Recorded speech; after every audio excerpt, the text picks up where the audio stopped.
Hey, welcome to my presentation on layout strategies. This is attempt number 400, and I just did one where it was perfect, and then I just did another, and my partner started blow drying her hair, and it put me off. So this will hopefully be my last one. So the time is starting. I've got 4 minutes. Layout strategies. So layout strategies is pretty much layout planning, as it's otherwise known now, is best defined as the best physical arrangement for your workplace, for your factory, for your restaurant to be laid out in your grocery store, and that depends on what it is. So if it's a grocery store, if it's a retail store, if it's a processing plant, layout strategies can all be different, and each have their own pros and cons and suitability on how it's going to be placed.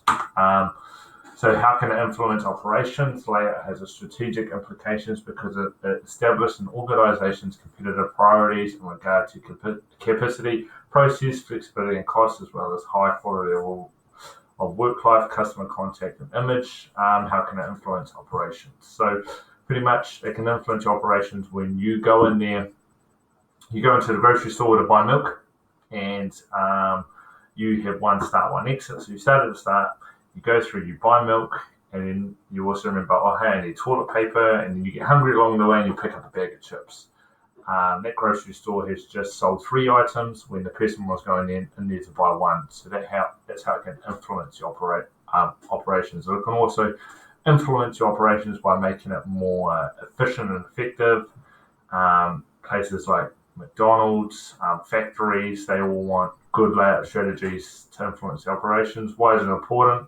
Like I stated again, an effective layout can help an organization achieve a strategy that supports differentiation,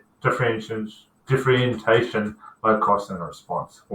So pretty much, it's important to have a good layout depending on your type of workplace, organization. So maximize profit, keep things low, and it's well organized. So I've chosen the good as McDonald's because throughout their whole place have been involved. They've had massive innovations which kind of revolutionized the innovation, the layout strategy sector, especially for fast food. So they had the introduction of indoor seating, drive-through windows. They first created those, adding breakfasts to the menu and highlighting them in the breakfast menu.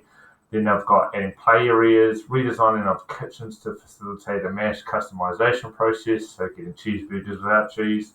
The self-service kiosks to kind of cut down wait times. And then they also have they're fitting out kind of every McDonald's now with a 21st century look. So they've got the linger zone with Wi-Fi connections, the grab and go zone, tool counters, bar stools, flat screen TVs, get your feed, get out. And then the flexible zones have families, have colourful booths, flexible seatings, kid-orientated music, make it easy for the kids.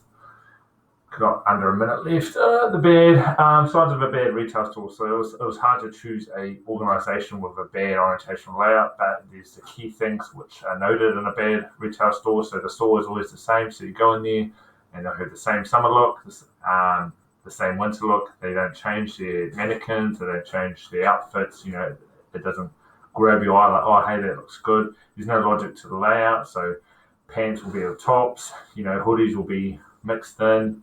It has dead zones, so there's places in the store where it's hard to get to. You can't even get to them. So why would you buy a product when you can't even walk there? And the first impression leaves something to be desired. So you walk in there and you forget about it automatically. So you're not going to shop back at that place again. So that is my presentation. I hope that I'm under time and my references. And this will be my last take. Thanks.